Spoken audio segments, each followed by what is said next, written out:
Halo para lovers, ketemu dengan aku dalam edisi podcast Heart to Heart. Kali ini aku kedatangan tamu spesial. Basically aku sangat mengidolakan sosok ini. Kebetulan saat ini aku sedang bekerja untuk bandnya sosok yang ada di sebelah aku, yaitu Mas Indra Prasta. Ada tepuk tangannya. Suara Rezi empuk ya, ternyata kan baru denger nih. Wah, terima kasih loh, Mas. Biasa di make upin doang. Biasa di make upin. Ternyata. Makasih loh, Mas.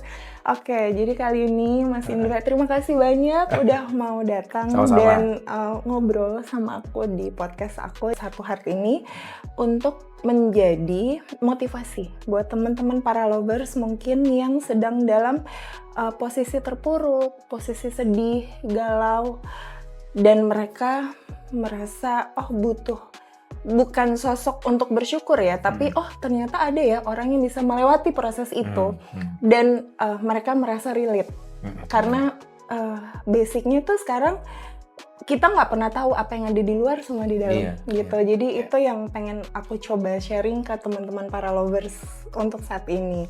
Nah, sebelumnya para lovers, mungkin Mas Indra mau sedikit memperkenalkan diri siapa Mas Indra, walaupun kita sudah tahu ya dia adalah vokalis The Rain.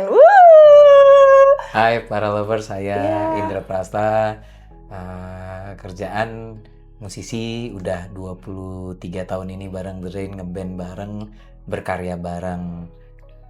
Kira-kira itu. Kira-kira sisanya kalian pasti udah tahu. Nah, kali ini kita bukan ngobrolin The Rain-nya, tapi kita lebih ngobrolin sosok personalnya Mas Indra.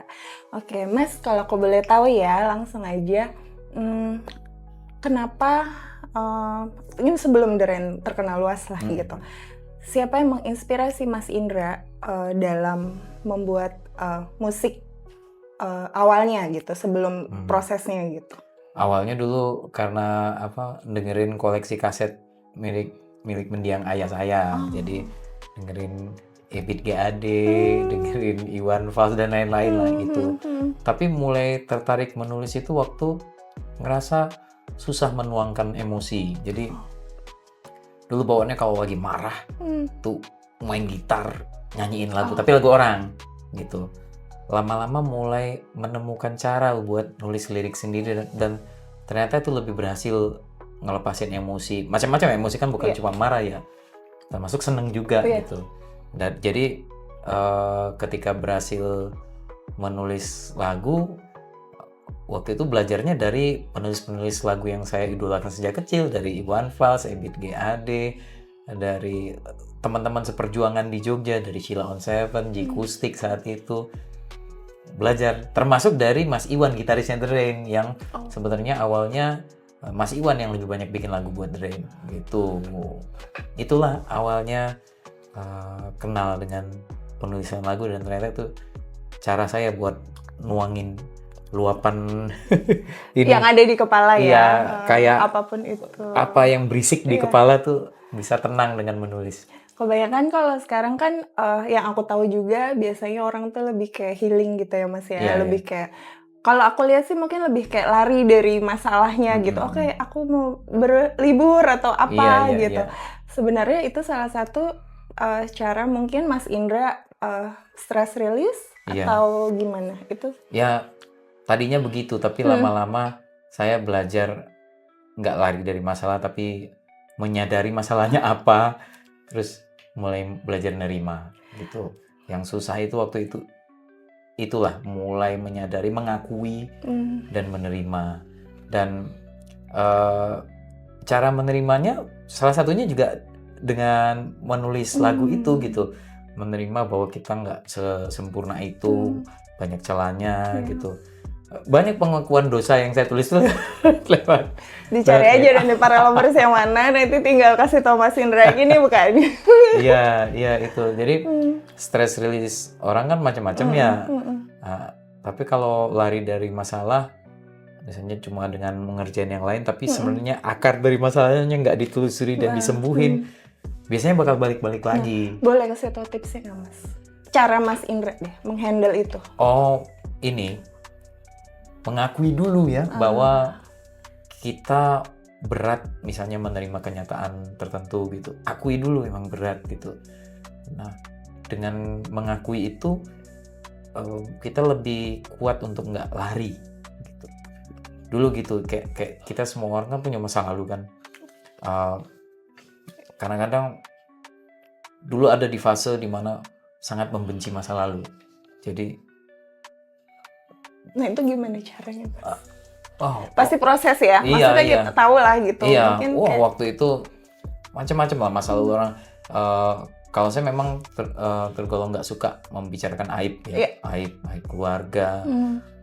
Tapi ya karena konsekuensi jadi public figure, sempat lah ada kejadian di mana ada aib diungkap oleh media. Wah, itu saya sempat rasanya pengen ngilang dari semuanya gitu. Sempat yang matiin HP seminggu, ya di telepon wartawan dan lain-lain gitulah.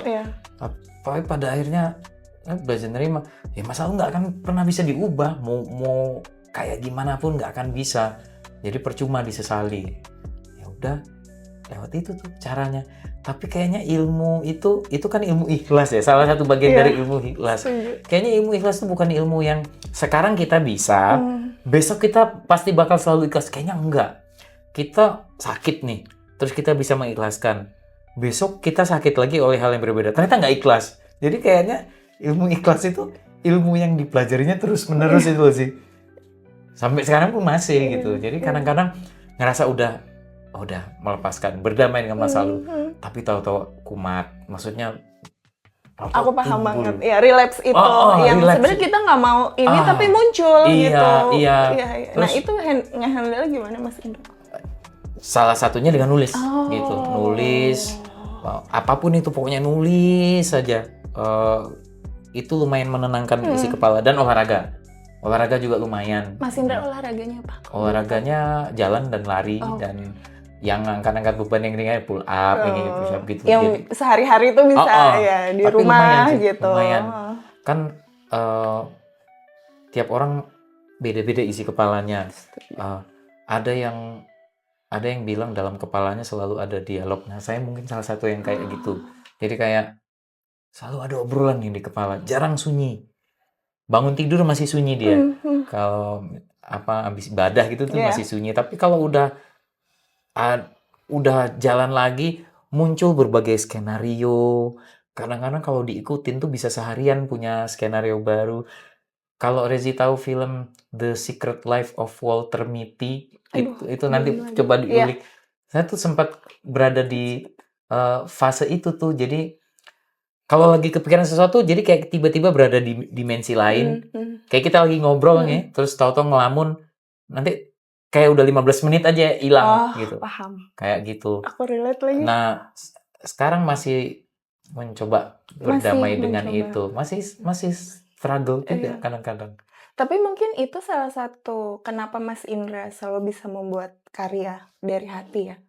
Mungkin. Jadi kayak aku ngerasanya tuh kena aja gitu. Iya. Gitu tanpa kita, ya aku kali ya personally juga aku kan sebenarnya juga aku suka banget lagu-lagunya The Rain. Jadi semua dari aku menangis. Jadi sebenarnya kayak dream come true juga sih Mas Indra, jujur gitu. Aku kayak itu tanpa mendengar suara sosoknya Mas Indra, aku dengar aja udah kayak jadi sesuatu hal yang ada di kepala. Tapi kalau ada yang ngomong tuh nggak rumit lagi gitu loh Mas, ngerti kan? Kayak gitu. Nah itu yang aku rasain gitu. Jadi sebenarnya jadi hal yang kena di hati, karena kan susah ya kita membuat karya tapi dari hati gitu. Benar. Menurut aku ya gitu. Benar.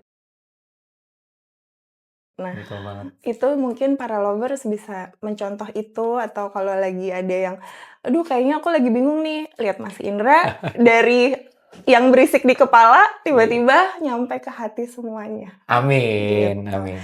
Nah sekarang Mas Indra aku pengen tahu, kalau kan ini Mas Indra sering ya dengar misalnya cerita-cerita orang, sahabat mungkin gitu, tiba-tiba jadi lagu, tiba-tiba jadi sesuatu karya. Nah, pernah nggak ada momen Mas Indra mau buat karya itu, tapi merasa kayak kalau aku buat ini nanti kayak insecure diri sendiri gitu. Iya. Nah, tapi yang diri sendiri ya, bukan yang karena karya orang ya gitu. sebenarnya itu salah satu dilema banyak penulis lagu dan Oke. sejujurnya itu kelemahanku tuh salah satunya di situ. Oh. Jadi lagu-lagu yang ditulis itu masih apa ya, penulisnya masih menjadi tokoh utama di lagunya. Mhm. Masih jadi menurutku aku mungkin masih harus, belajar lagi untuk itu. Jadi, eee, masih kadang-kadang masih self-centered, Tapi itu sangat normal nggak sih, Mas? Menurut aku kayak maka itu iya aku yang iya juga iya, pengen aku tanyain sama Mas heeh, Indra. Egois dan self love tuh sebenarnya beda tipis kan? tipis banget ya, Iya kan? tipis banget, Tapi kalau kita nggak self love, kita akan juga tersakiti kan? iya iya iya, betul betul. Nah, itu pendapatnya Mas Indra gimana?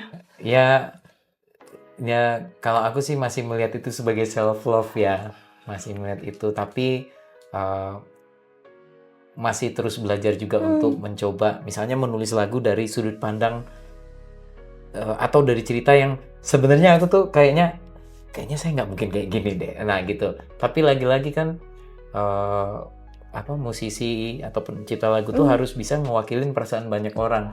Mungkin Oke. juga termasuk mewakili perasaan dari orang yang sebenarnya belum pernah tak rasain Iya. sendiri gitu.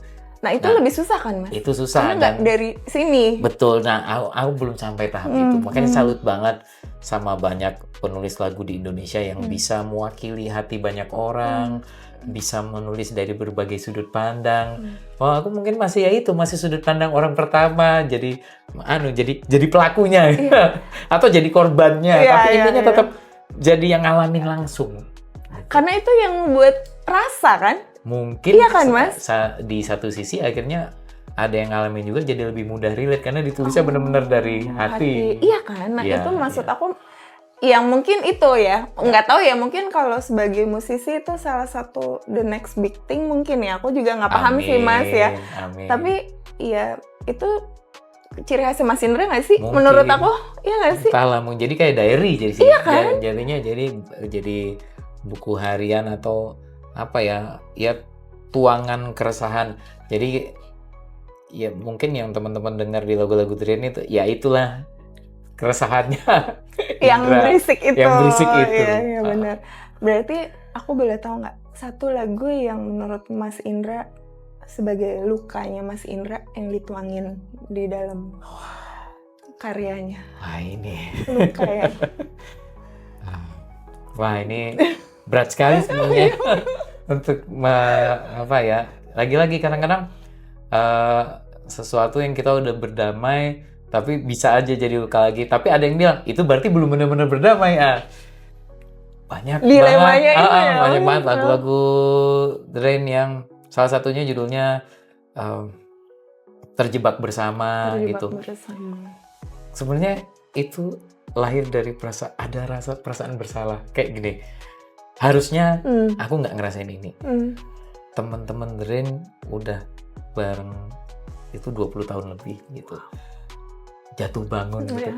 Ada momen-momen di mana aku ngerasa, aduh, mungkin kalau mereka nggak bareng aku, mereka nggak harus susah-susah kayak gini gitu. Sampai muncul kata terjebak bersama itu. Iya. Tapi apa bersyukurnya ternyata kami itu terjebak bersama tapi saling apa ya? Saling melengkapi satu sama lain dan saling mensyukuri satu sama lain ternyata.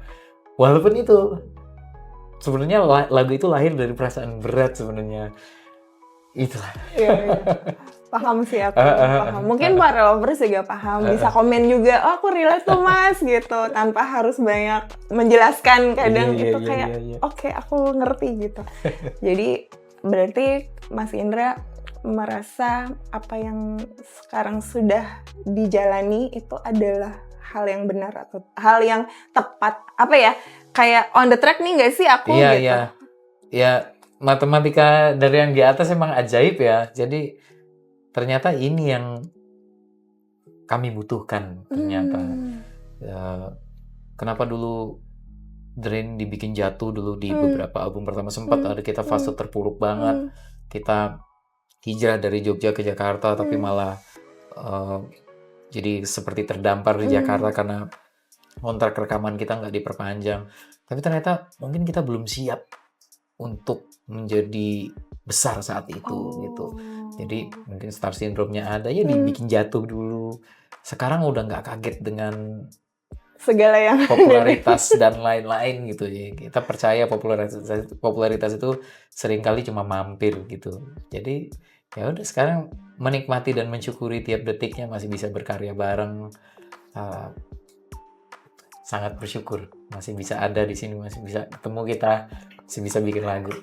Aku sih yang bersyukur Mas Indra ada di dalam dunia ini, karena Amin. musiknya sangat menginspirasi dan menolong mungkin banyak orang yang mungkin Mas Indra nggak sadar gitu. Tanpa disadari itu bisa membuat teman-teman para lovers juga dan personally aku gitu, kayak makanya aku selalu bilang kan, aku walaupun aku tuh udah kerja lama sama Mas Indra lebih dari 3 tahun ya Mas ya, kita tetap gitu rasanya tuh kayak apa ya, respect gitu, kayak ya itu tuh rasa itu.